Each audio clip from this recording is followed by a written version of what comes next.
I have to tell you, I'm both challenged and excited. My excitement is I get a chance to give something back. My challenge is the shortest seminar I usually do is 50 hours.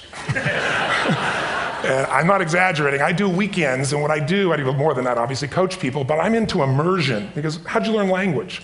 You didn't learn it by just learning principles. You got in it, and you did it so often that it became real. And the bottom line of why I'm here, besides being crazy mofo, is that I'm really in a position, I'm not here to motivate you, obviously. You don't need that. And a lot of times, that's what people think I do, and it's the furthest thing from it. What happens, though, is people say to me, well, I don't need any motivation. And I say, well, that's interesting. That's not what I do. I'm the why guy. I don't know why you do what you do. What is your motive for action? What is it that drives you in your life today, not 10 years ago, or are you running the same pattern? Because I believe that the invisible force of internal drive activated is the most important thing in the world. I'm here because I believe emotion is the force of life. All of us here have great minds. You know, most of us here have great minds, right? I don't know if I'm in the category, but we all know how to think. And with our minds, we can rationalize anything. We can make anything happen. We can, I agree with what was described a few days ago about this idea that people work in their self-interest. But we all know that that's bullshit at times. You don't work in your self-interest all the time. Because when emotion comes into it, the wiring changes in the way it functions. And so it's wonderful for us to think intellectually about how the life of the world is, and especially those who are very smart. We can play this game in our head, but I really want to know what's driving you. And what I'd like to maybe invite you to do by the end of this talk is explore where you are today for two reasons. One, so that you can contribute more. And two, so that hopefully we can not just understand other people more, but maybe appreciate them more and create the kinds of connections that can stop some of the challenges that we face in our society today. They're only going to get magnified by the very technology that's connecting us, because it's making us intersect. And that intersection doesn't always create the view of everybody now understands everybody and everybody appreciates everybody. So I've had an obsession basically for 30 years. And that obsession has been what makes the difference in the quality of people's lives? What makes a difference in their performance? Because that's what I got hired to do. I got to produce the result now. That's what I've done for 30 years. I get the phone call when the athlete is burning down on national television and they were ahead by 5 strokes and now they can't get back on the course. And I got to do something right now to get the result or nothing matters. I get the phone call when the child is going to commit suicide, and I got to do something right now. And in 29 years, I'm very grateful to tell you I've never lost one in 29 years. It doesn't mean I won't someday, but I haven't done it. And the reason is an understanding of these human needs that I want to talk to you about. So when I get those calls about performance, that's one thing, like how do you make a change? But also, I'm looking to see what is it that's shaping that person's ability to contribute, to do something beyond themselves. So maybe the real question is, you know, I look at life and say there's 2 master lessons. One is there's the science of achievement, which almost everyone in this room has mastered to an amazing extent. That's how do you take the invisible and make it visible, right? How do you take what you dream about and make it happen, whether it be your business, your contribution to society, money, whatever it is for you, your body, your family. But the other lesson of life that is rarely mastered is the art of fulfillment. Because science is easy, right? We know the rules, you write the code, you follow those, and you get the result. Once you know the game, you just, you up the ante, don't you? But when it comes to fulfillment, that's an art. And the reason is it's about appreciation and it's about contribution. You can only feel so much by yourself. So I've had an interesting laboratory to try to answer the question of the real question, which is what's the difference in somebody's life if you look at somebody like those people that you've given everything to, like all the resources they say they need. You gave them not a $100 computer, you gave them the best computer. You gave them love, you gave them joy, you were there to comfort them. And those people very often, and you know some of them I'm sure, end up the rest of their life with all this love, education, money, and background, spending their life going in and out of rehab. And then you meet people that have been through ultimate pain, psychologically, sexually, spiritually, emotionally abused, and not always, but often they become some of the people that contribute the most to society. So the question we got to ask ourselves really is, what is it? What is it that shapes us? And we live in a therapy culture. Most of us don't do that, but the culture is a therapy culture. And what I mean by that is the mindset that we are our past. And everybody in this room, you wouldn't be in this room if you bought that theory, but most of society thinks biography is destiny. The past equals the future. And of course it does if you live there. But what people in this room know, and what we have to remind ourselves though, because you can know something intellectually, you can know what to do and then not use it, not apply it. So really what we got to remind ourselves is decision is the ultimate power. That's what it really is. Now, when you ask people, have you failed to achieve something? How many have ever failed to achieve something significant in your life? Say, I. Thanks for the interaction on a high level there. But if you ask people, why didn't you achieve something? Somebody who's working for you, or a partner, or even yourself, and you failed to achieve a goal, what's the reason people say they failed to achieve? What do they tell you? didn't know enough, didn't have the knowledge, didn't have the money, didn't have the time, didn't have the technology, you know, I didn't have the right manager, didn't have the Supreme Court.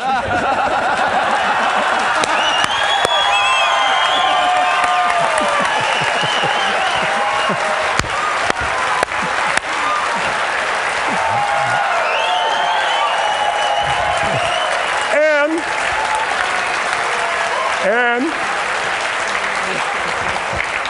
what do all those, including the Supreme Court, have in common? They are a claim to you missing resources. And they may be accurate. You may not have the money. You may not have the Supreme Court. But that is not the defining factor.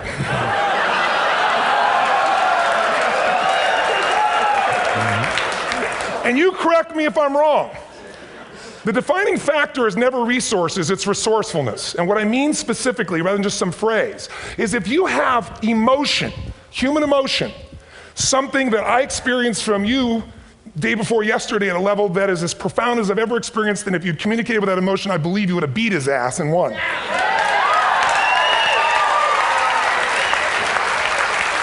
But how easy for me to tell him what he should do.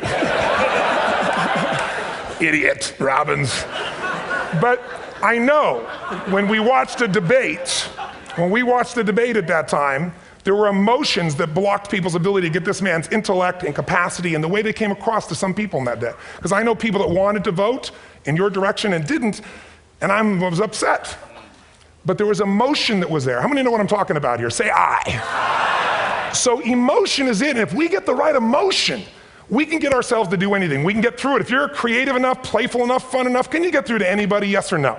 Yes. If you don't have the money, but you're creative or determined enough, you find the way.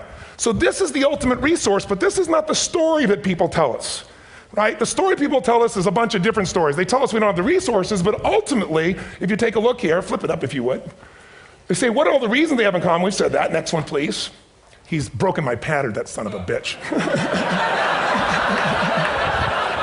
But I appreciated the energy, I'll tell you that.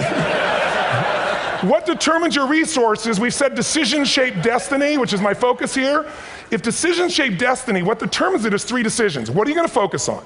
Right now, you have to decide what you're going to focus on. In this second, consciously or unconsciously, the minute you decide to focus on something, you've got to give it a meaning. And whatever that meaning is produces emotion. Is this the end or the beginning?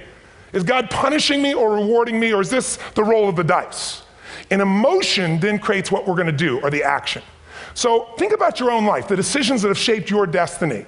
And that sounds really heavy, but in the last 5 or 10 years, 15 years, haven't there been some decisions you've made that if you made a different decision, your life would be completely different? How many can think of one, honestly? Better or worse? Say I. So the bottom line is maybe it was where to go to work and you met the love of your life there. Maybe it was a career decision. I know the Google geniuses I saw here. I mean, I understand that their decision was to sell their technology at first. What if they made that decision versus to build their own culture? How would the world be different? How would their lives be different? Their impact. The history of our world is these decisions. When a woman stands up and says, no, I won't go to the back of the bus, she didn't just affect her life. That decision shaped our culture. Or someone standing in front of a tank. Or being in a position like Lance Armstrong and someone says to you, you got testicular cancer. That's pretty tough for any male, especially if you ride a bike.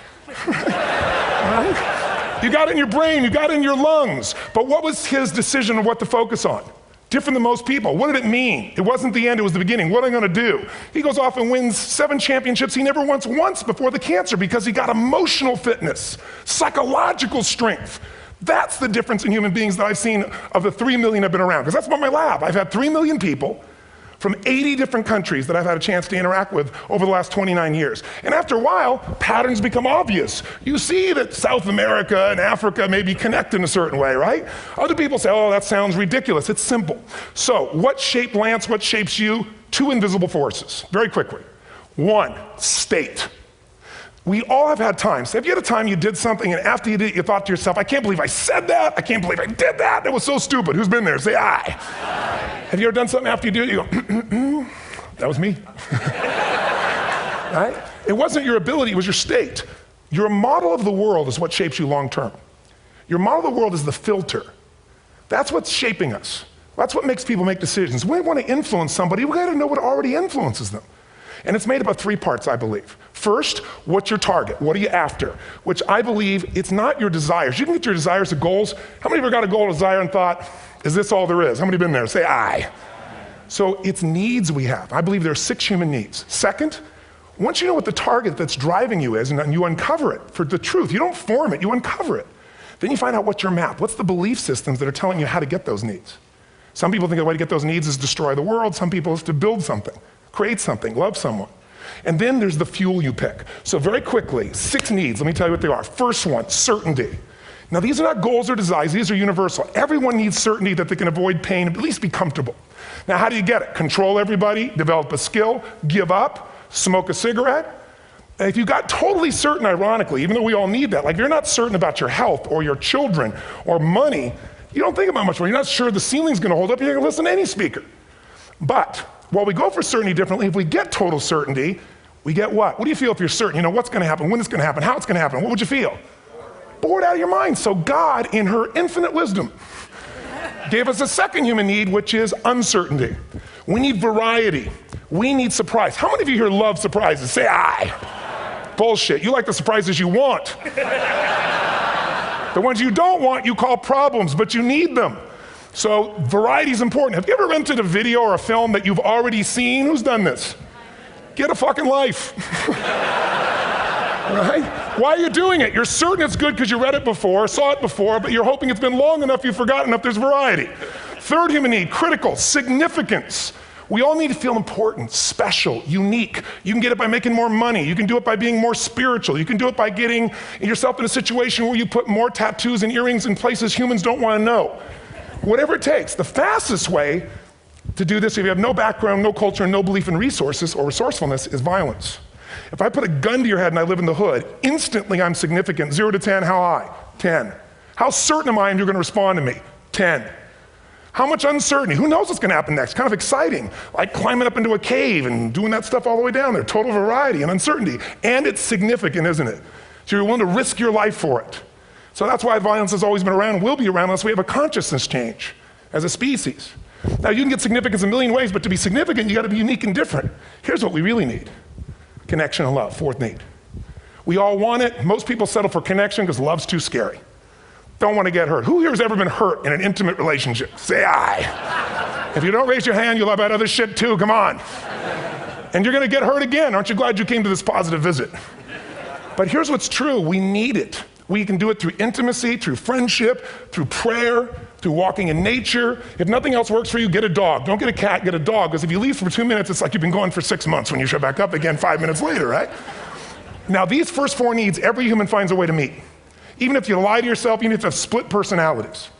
But the last 2 needs, the first 4 needs are called the needs of the personality, is what I call it. The last 2 are the needs of the spirit. And this is where fulfillment comes. You won't get fulfillment from the first 4. You'll figure a way, smoke, drink, do whatever, meet the first 4. But the last 2, number 5, you must grow. We all know the answer here. If you don't grow, you what? If a relationship's not growing, if a business is not growing, if you're not growing, it doesn't matter how much money you have, how many friends you have, how many people love you, you feel like hell. And the reason we grow, I believe, is so we have something to give of value. Because the 6th need is to contribute beyond ourselves. Because we all know, corny as it sounds, the secret of living is giving. We all know life's not about me, it's about we. This culture knows that, this room knows that. And it's exciting. When you see Nicholas up here talking about his $100 computer, the most passionate, exciting thing is here's a genius, but he's got a calling now. You can feel the difference in him, and it's beautiful. And that calling can touch other people. In my own life, my life was touched because when I was 11 years old, Thanksgiving, no money, no food, and we're not gonna starve, but my father was totally messed up. My mom was letting him know how bad he messed up. And somebody came to the door and delivered food. My father made 3 decisions. I know what they were briefly. His focus was, this is charity. What does it mean? I'm worthless. What do I gotta do? Leave my family, which he did. At the time, one of the most painful experiences of life. My 3 decisions gave me a different path. I said, focus on, there's food, what a concept. You know? Second, but this is what changed my life. This is what shaped me as a human being. Somebody's gift, I don't even know who it is. I thought, my father always said, no one gives a shit. And all of a sudden, somebody I don't know, they're not asking for it, this is giving our family food, looking out for us. It made me believe this. What does it mean? That strangers care. And what that made me decide is if strangers care about me and my family, I care about them. What am I gonna do? I'm gonna do something to make a difference. So when I was 17, I went out one day on Thanksgiving. It was my target for years, have enough money to feed 2 families. Most fun thing I ever did in my life, most moving. Then next year I did 4, and I didn't tell anybody what I was doing. Next year, 8. I wasn't doing it for brownie points, but after 8, I thought, shit, I could use some help. So sure enough, I went out, and what did I do? I got my friends involved, and I grew companies, and then I got 11 companies, and I built a foundation. Now, 18 years later, I'm proud to tell you, last year we fed 2 million people in 35 countries through our foundation, all during the holidays, Thanksgiving, Christmas, in all the different countries around the world. It's been fantastic. Thank you.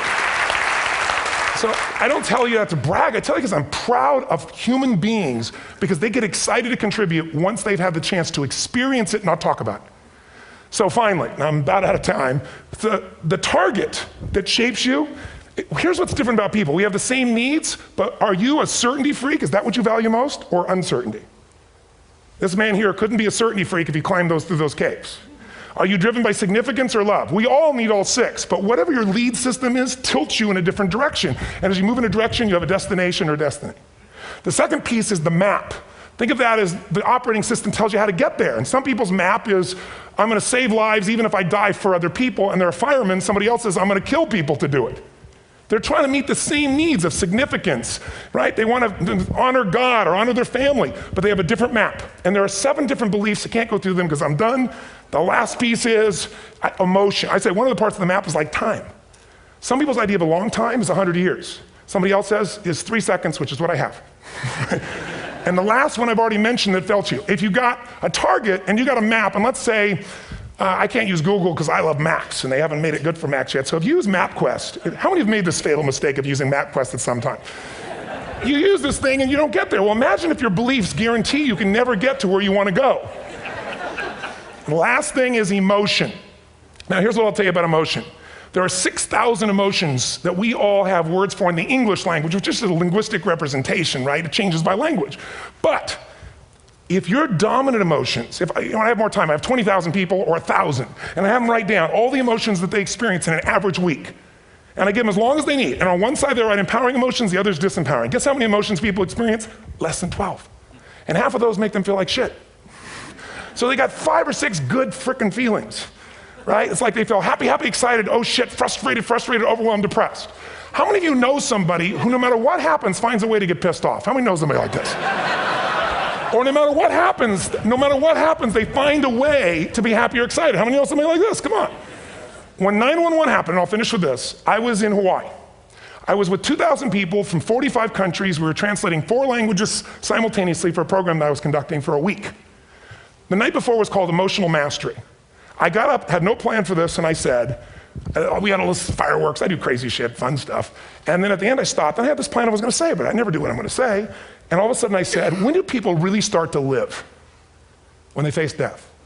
And then I went through this whole thing about if you were gonna get off this island, if 9 days from now you were gonna die, who would you call, what would you say, what would you do? One woman, well that night is when 9/11 happened. One woman had come to the seminar, and when she came there, her previous boyfriend had been kidnapped and murdered. Her friend, or her new boyfriend, wanted to marry her, and she said no. He said, if you leave and go to that Hawaii thing, it's over with us. She said it's over. When I finished that night, she called him and left a message, true story, at the top of the World Trade Center where he worked, saying, honey, I love you. I just want you to know, I want to marry you. It was stupid of me. She was asleep, because it was 3 a.m. for us, when he called her back from the top and said, honey, I can't tell you what this means. He said, I don't know how to tell you this, but you give me the greatest gift, because I'm going to die. And she played the recording for us in the room. She was on Larry King later. And he said, you're probably wondering how on earth this could happen to you twice. And he said, all I can say to you is, this must be God's message to you, honey. From now on, every day, give your all, love your all. Don't let anything ever stop you. She finishes, and a man stands up and he says, I'm from Pakistan, I'm a Muslim. I'd love to hold your hand and say I'm sorry, but frankly, this is retribution. I can't tell you the rest because I'm out of time.